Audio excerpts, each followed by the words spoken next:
एक बार फिर से कैरेक्टर ऑफ गॉड्स में हम राहुल प्रसाद आप सभी को स्वागत करते हैं। इस वीडियो में आज हम आप सभी को बताने वाले हैं एक ऐसा महायोद्धा के बारे में जिनके पास इतनी शक्ति थी कि वो एक बाण से महाभारत का युद्ध समाप्त कर सकते थे। आज भी उनको पूजा होती है इस देश में।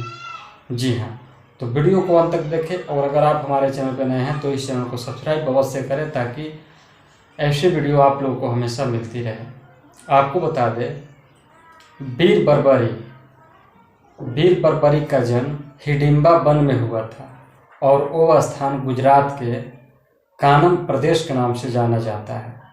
वीर बर्बरी पांडव पुत्र भीमसेन के पौत्र थे। भीमसेन ने एक राक्षसी हिडिंबा से विवाह किया था। उनके पुत्र घटोत्कच हुए थे और घटोत्कच के पुत्र वीर बर्बरी थे। वीर बर्बरी का जब जन्म हुआ था तो उनका शरीर पूरी तरह से दैवीय शक्ति से भरा हुआ था और उनके बाल घुंघराले थे। घुंघराले का अर्थ होता है बर्बरी, इसीलिए उनके माता पिता उनका नाम वीर बर्बरिक रखे थे। आपको बता दें, वीर बर्बरिक जब कुमार अवस्था में थे तो गुरु के खोज में वन में इधर उधर पूरी तरह से भटक रहे थे।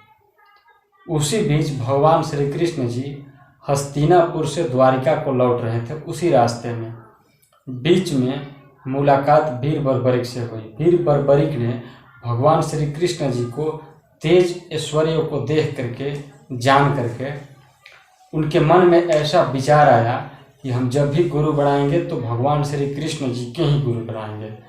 भगवान श्री कृष्ण जी से वो अनुरोध किए कि आप हमको अपना शिष्य बना ले। भगवान श्री कृष्ण जी उनसे बोले कि ठीक है, हम तुमको शिष्य स्वीकार करते हैं। मेरा आदेश है कि तुम माता चंडी की उपासना करो। तो वीर बर्बरिक ने उसी समय माता चंडी की उपासना करने लगे। माता चंडी की उपासना करने के पश्चात माता चंडी ने उनको उनके पास दर्शन दिए। उनसे बोले कि आप हमसे कुछ वर मांगे। वीर बर्बरिक ने ऐसा वरदान मांगे कि हम पूरी तरह से अमर हो जाएं और जो दीन दुखी लोग होते हैं, जो कमज़ोर लोग होते हैं, उनके हम हमेशा सहायता करें। माँ चंडी ने जब उनको ये वरदान दिए कि तुम्हारा सिर अमर होगा तो वीर बर्बरिक इस बात को समझ नहीं पाए। तो वीर बर्बरिक ने ये पूछे कि हम आपका इस बात को समझ नहीं पाए। माँ चंडी ने बोले कि समय आने पर तुम जरूर इस बात को समझ जाओगे।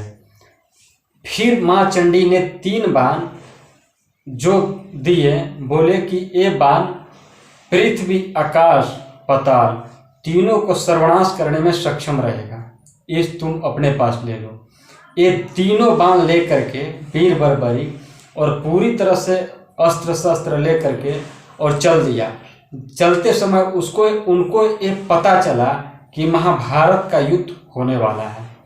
तो घर पे आया तो दादी हिडिंबा ने उनको बोले कि तुम महाभारत के अगर युद्ध में जाओगे तो पांडवों की ओर से लड़ना, क्योंकि तुम्हारे दादाजी पांडवों की ओर से ही लड़ रहे हैं। जी हाँ, तो उसने बोले कि जो कमज़ोर रहेगा उन्हीं की तरफ से हम लड़ेंगे और चाहे कोई भी हो, चाहे वो दुर्योधन की सेना हो या फिर पांडवों की सेना हो, जो कमज़ोर रहेगा उन्हीं की तरफ से हम लड़ेंगे।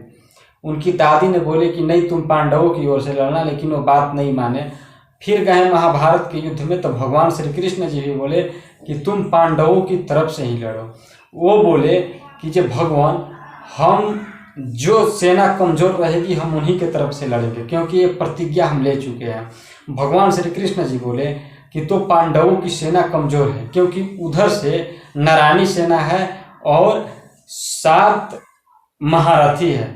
तो वीर बर्बरिक ने बोले कि जिनके पास स्वयं नारायण हो वो किनसे कमज़ोर हो सकते हैं, मतलब कि जिनके साथ आप हैं तो वो सबसे अधिक बलशाली है। तो आप पांडवों की तरफ से हैं तो इधर तो सबसे बलशाली इधर ही दल है, तो हम कौरवों की ओर से लड़ेंगे। भगवान श्री कृष्ण जी ने सोच लिए कि अगर इसने एक बाण भी अगर उधर से छोड़ दिया तो महाभारत का युद्ध समाप्त हो जाएगा। इसके चलते वो बोले कि जे हमको तुम नहीं दिया है अभी तक गुरु दक्षिणा, तो गुरु दक्षिणा में तुम अपना सिर हमको दे दो, क्योंकि गुरु दक्षिणा तो तुम हमको दिया नहीं है। भगवान श्री कृष्ण जी को ऐसे बातें सुन करके वीर बर्बरिक ने तुरंत खड़ग से अपना गर्दन काट करके भगवान श्री कृष्ण जी के चरणों में रख दिया और बोला कि जो हमारी एक आखिरी इच्छा है, हम महाभारत का युद्ध देखना चाहते हैं। भगवान श्री कृष्ण जी बोले कि ये तुम्हारी इच्छा पूर्ण होगी, क्योंकि माँ चंडी ने तुमको खुद वरदान दी है कि तुम्हारा सिर अमर रहेगा, तो तुम देख सकते हो। फिर वीर बर्बरिक ने उस सिर के सहारे से महाभारत युद्ध को देखे। आपको बता दें, गुजरात में उनका पूजा आज भी होती है वीर बर्बरिकी का, जी हाँ। और राजस्थान में उनकी पूजा खांडू श्याम भगवान के नाम से पूजा होती है। तो आप जरूर हमारे इस चैनल को सब्सक्राइब करें, वीडियो को कमेंट करें, वीडियो को लाइक शेयर करें। आप हमको कुछ प्रश्न भी पूछ सकते हैं। हम अगले वीडियो में मिलते हैं। Thank you so much.